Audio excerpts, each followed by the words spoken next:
റിലീസായി മലയാളത്തിലിറങ്ങിയ രണ്ട് പ്രധാന സിനിമകൾ ബോക്സ് ഓഫീസ് റെക്കോർഡുകൾ തകർത്തിടുന്ന കാഴ്ചയാണ് പ്രേക്ഷകർ സാക്ഷ്യം വഹിക്കുന്നത്. ടൊവിനോ തോമസ് പ്രധാന വേഷത്തിലെത്തിയ അജയൻ്റെ രണ്ടാം മോഷണവും ആസിഫ് അലിയുടെ കിഷ്കിന്ധാകാന്ഡവുമാണ് ഈ രണ്ട് ചിത്രങ്ങൾ. ടൊവിനോ തോമസിൻ്റെ ചിത്രത്തിന് ആദ്യ ഷോ മുതൽ തന്നെ വൻ സ്വീകാര്യതയാണ് ലഭിച്ചിരുന്നത്. ചിത്രത്തിൻ്റെ മേക്കിങ്ങും താരങ്ങളുടെ പ്രകടനവുമായിരുന്നു ARMൻ്റെ സവിശേഷതകൾ.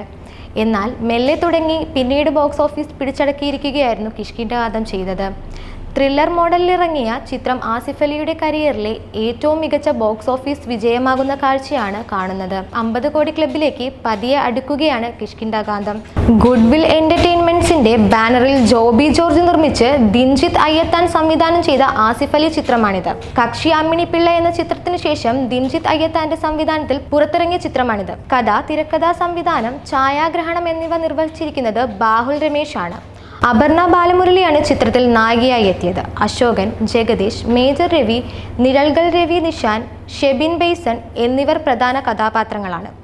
ഇപ്പോഴിതാ ബോക്സ് ഓഫീസിലെ ഹിറ്റ് കിലുക്കം OTT മാർക്കറ്റിലേക്കും പ്രതിഫലിക്കുകയാണ് എന്നാണ് വിവരം. ഡിസ്നി പ്ലസ് ഹോട്ട്സ്റ്റാർ ആണ് കിഷ്കിന്ധാകാന്ഡത്തിൻ്റെ OTT അവകാശം നേടിയെടുത്തിരിക്കുന്നത് എന്നാണ് റിപ്പോർട്ട്. ആസിഫ് അലി ചിത്രത്തിന് ലഭിക്കുന്ന റെക്കോർഡ് തുകയ്ക്കാണ് ഹോട്ട്സ്റ്റാർ കിഷ്കിന്ധാകാന്ഡം OTT റൈറ്റ്സ് വാങ്ങിയിരിക്കുന്നത്. സാറ്റലൈറ്റ് റൈറ്റ് ഏഷ്യാനെറ്റാണ് സ്വന്തമാക്കിയിരിക്കുന്നത് എന്നാണ് വിവരം. OTT സാറ്റലൈറ്റ് റൈറ്റ്സ് 12 കോടിക്കാണ് വിറ്റുപോയതെന്നുള്ള വിവരമാണ് പുറത്തു വരുന്നത്.